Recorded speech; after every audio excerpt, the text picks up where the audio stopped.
آیا می‌دونستید اسکندر مقدونی برای تضعیف روحیه دشمنانش چه کارهای عجیبی می‌کرده؟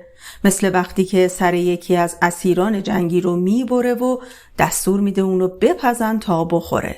این انیمیشن درباره اسکندر و جنگیدنش با زنگیانه. ببینید و لذت ببرید. تولد اسکندر. روزی فیلقوس پادشاه عادل یونانیان از دشتی می‌گذشت که منظره عجیبی دید. زنی مرده بود و نوزادی کنارش می‌گریست. فیلقوس دستور داد تا کودک را به نزد او بیاورند. معلوم بود که مادر باردار در بیابان دردش گرفته و به گوشه‌ای رفته تا زایمان کند و پس از زایمان از دنیا رفته بود. کودک گرسنه بود و انگشتش را می‌مکید. مهر کودک در دل فیلقوس جای گرفت. دستور داد تا مادر را دفن کنند و کودک را به قصر ببرند. فیلقوس که پسر نداشت، آن کودک را به فرزندی پذیرفت و نامش را اسکندر نهاد. زمانی که اسکندر به سن نوجوانی رسید، فیلقوس دستور داد تا حکیم نیکوماخوس به او دانش بیاموزد. حکیم نیکوماخوس که مردی دانشمند و مهربان بود، به اسکندر نیز همچون پسر خود انواع دانش‌ها را آموخت. حکیم نیکوماخوس پسری به نام ارسطو داشت که همسن و سال اسکندر بود. اسکندر و ارسطو دوستانی صمیمی شدند و دوستی آنان سالیان سال ادامه داشت. نیکوماخوس حکیم هرچه از دانش‌های گوناگون می‌دانست به آنان آموخت تا جایی که هر دو جوانانی برومند شدند. پادشاهی اسکندر. فیلقوس پیر از دنیا رفت و اسکندر جانشین او شد. اسکندر نیز پس از رسیدن به پادشاهی وزارت را به ارسطو سپرد. اسکندر از نخست همان شیوه فیلقوس را پی گرفت و با مردمان به عدل و داد رفتار کرد. او مالیات را از بازرگانان برداشت و به ضعیفان و فقیران کمک کرد و تا جایی که می توانست به آبادانی کشور افزود. ارسطو نیز در تمام این کارها مشاور و دستیاری امین برای او بود. دادخواهی مصریان از اسکندر به سبب ظلم زنگیان. میهمانی در قصر برپا بود. همگان شاد بودند و سرگرم پایکوبی. اسکندر و ارسطو نیز با هم میگفتند و میخندیدند. ناگهان یکی از نگهبانان درون قصر آمد و تعظیم بلندی کرد. ارسطو به او گفت: مگر نمیبینی در قصر مهمانی است؟ نگهبان گفت: سرورم، کار مهمی پیش آمده. عده‌ای از مردم مصر به اینجا آمدند و میخواهند پادشاه را ببینند. ارسطو نگاهی به اسکندر کرد. اسکندر سری تکان داد. نگهبان به سرعت رفت و مصریان را به قصر آورد. مصریان چون به درگاه اسکندر آمدند به خاک افتادند و گفتند: ای پادشاه جهان، ای اسکندر، فریاد از این زنگیان. سپاهشان به سوی کشور ما آمده و بیرون از شهر خیمه زدند.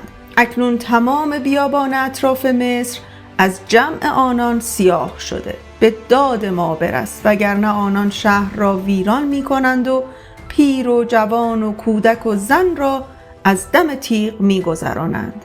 اسکندر ابروان در هم کشید و به ارسطو اشاره کرد. ارسطو پیش آمد و سر جلو برد. اسکندر گفت: زنگیان مردمی جنگجو و بیرحمند، تعدادشان نیز بیشمار است. نظرت چیست؟ ارسطو کمی اندیشید و گفت: سرورم، اکنون زمان آن رسیده تا خودی نشان بدهید و با از بین بردن زنگیان نامتان را در جهان پرآوازه کنید. اسکندر گفت: ای مصریان، به سوی شهرتان بروید و نگران نباشید. به زودی به سویتان می آییم و دمار از زنگیان بر می آوریم. اسکندر لشکری بزرگ آراست و به سوی مصر رهسپار شد. چون خبر آمدن لشکر اسکندر به زنگیان رسید، آنان سخت ترسیدند. اسکندر مشاوری مهربان و دانشمند و بسیار خوش زبان به همراه داشت که نامش توتیانوش بود. اسکندر به او فرمان داد نزد پادشاه زنگیان برود و پندش دهد تا شاید خونی ریخته نشود. توتیانوش به میان لشکر زنگ رفت و خود را به خیمه پادشاهی رساند. پادشاه زنگیان که سیاهی زشت و نادان بود گفت: ها، برای چه آمده ای؟ شما یونانیان را با مصر چه کار؟ توتیانوش زبان به پند و نصیحت گشود و گفت: ای شاه شاهان، از این جنگ درگذر. مصریان برای دادخواهی به نزد اسکندر آمدند و وظیفه اسکندران است تا یاریشان کند. پادشاه بیخرد زنگیان که از سخنان توتیانوش به خشم آمده بود دستور داد تا سرش را جدا کنند. زنگیان توتیانوش را سر بریدند و خونش را نزد شاهشان آوردند. شاه بیرحم نیز خون توتیانوش را یک نفس سر کشید. چون خبر کشته شدن توتیانوش به سپاه یونان رسید و دانستند که شاه زنگیان خون او را خورده، اندکی ترس در دل سپاه افتاد. اسکندر با شنیدن خبر از خشم لرزید و تصمیم به حمله گرفت، اما متوجه ترس سپاهیانش شد. پس خشم را کنترل کرد و ارسطو را فراخواند.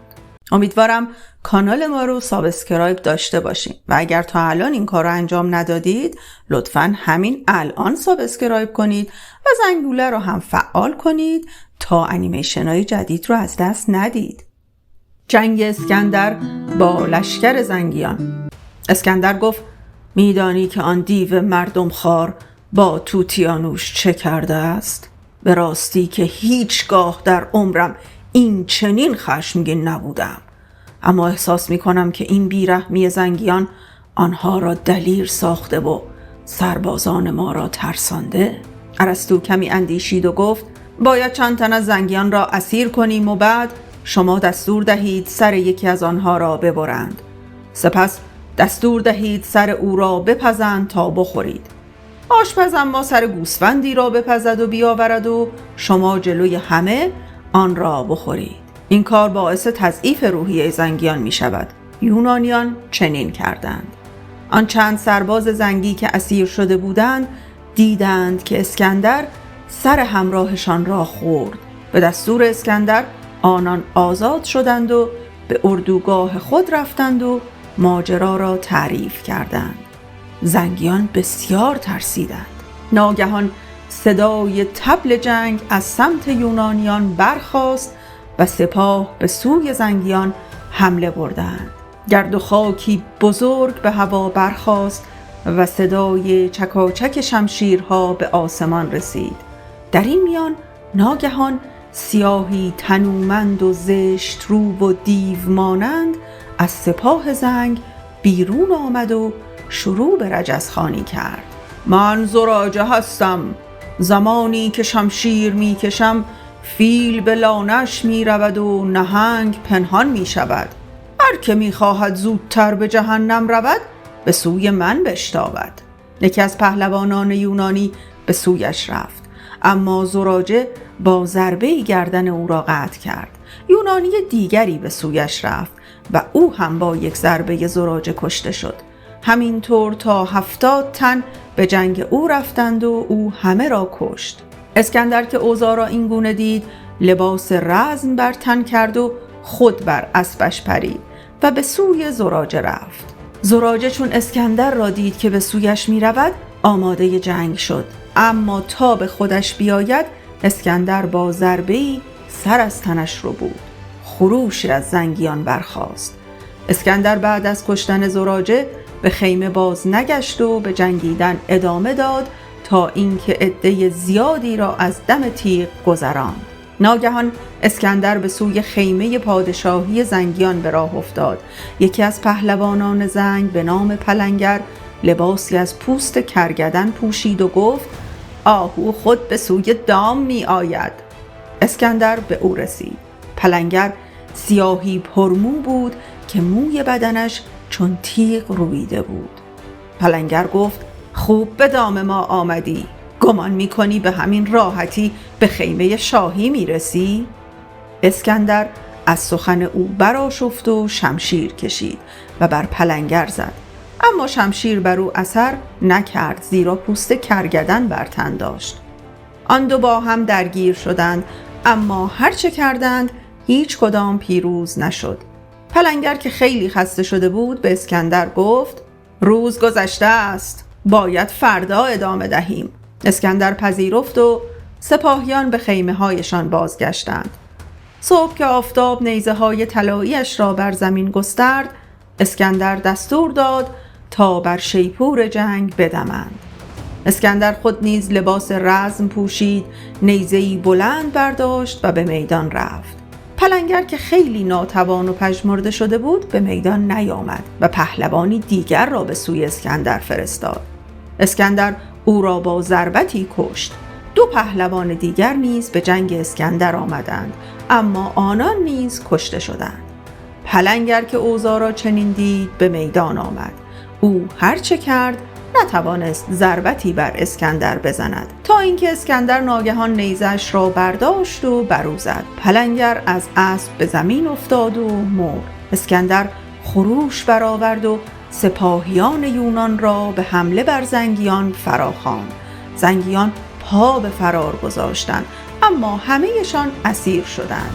اسکندر به آنان رحم کرد و دستور داد تا آنان را نکشند.